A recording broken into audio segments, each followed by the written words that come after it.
Bonjour, je m'appelle Audrey Laplante et aujourd'hui je vais vous parler du roman Le Néant quotidien, écrit par Zoé Valdez et publié par la maison d'édition francophone Le Méac. Donc pour commencer, je vais vous parler de l'ailleurs. Cette histoire-là se passe à Cuba. Cuba qui est une île en 1902 qui a déjà une économie dépendante de celle des Américains. Et en 1952, il y a Fulgencio Batista qui va instaurer sa dictature par la force.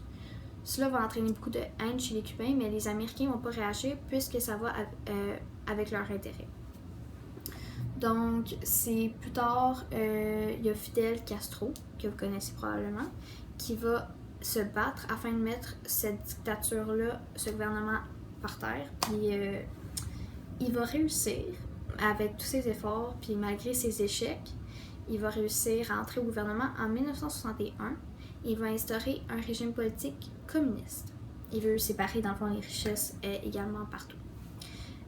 Avec ce qui se passe à Cuba, l'Amérique veut plus, les Américains veulent plus faire affaire avec Cuba.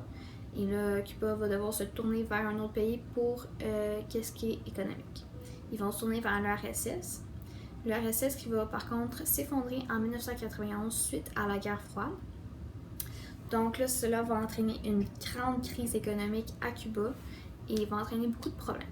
Donc là, on peut commencer l'histoire. C'est l'histoire, le Néant quotidien, c'est l'histoire de Yokandra, nommée Patrie à sa naissance. Dans le fond, elle est née le 2 mai 1959 à Cuba. Donc pourquoi elle est nommée Patrie? C'est parce que son père était vraiment très patriotique. Puis, comme vous pouvez le voir, en 1959, c'était là où est-ce que Fidel Castro voulait vraiment comme se battre pour mettre la dictature à terre. Donc, Yokandra a grandi dans un régime politique très communiste. En 1991, comme vous savez, avec l'URSS qui tombe, ben, Yokandra va être une jeune adulte et va devoir subvenir à ses propres besoins par elle-même. Donc, c'est là la grande crise économique. Et on va voir comment Yokandra fait pour survivre dans un tel régime politique et comment elle fait pour survivre également en tant que femme. Donc, j'ai deux critiques par rapport à ce livre-là. Il y a l'histoire, j'ai pas tellement accroché avec l'histoire. Il y avait les liens entre les aspects qui étaient pas tellement faciles à comprendre. Il fallait vraiment que tu penses. J'ai dû relire des passages plus qu'une fois afin de comprendre.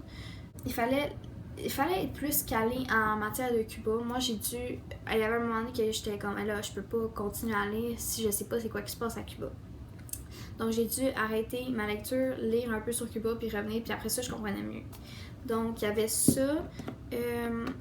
Sinon, aussi, il y avait le style de l'écriture de l'auteur.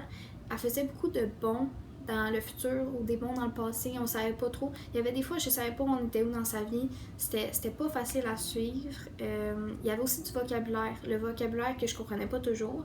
Il y avait des fois des notes en bas de page, mais c'était pas tout le temps, donc j'ai dû faire des recherches de mon côté. Et c'est ça. Et sinon, je pense pas que ce livre-là est adapté à un public d'enfants de notre âge, puisque c'est ça, ça prend vraiment comme être ouvert d'esprit, puis dans le fond, pour être capable de comprendre qu'est-ce qui se passe, vraiment être plus informé sur Cuba. Puis il y a aussi beaucoup d'extraits à caractère sexuel, dans le fond, sur la vie privée de Yokandra.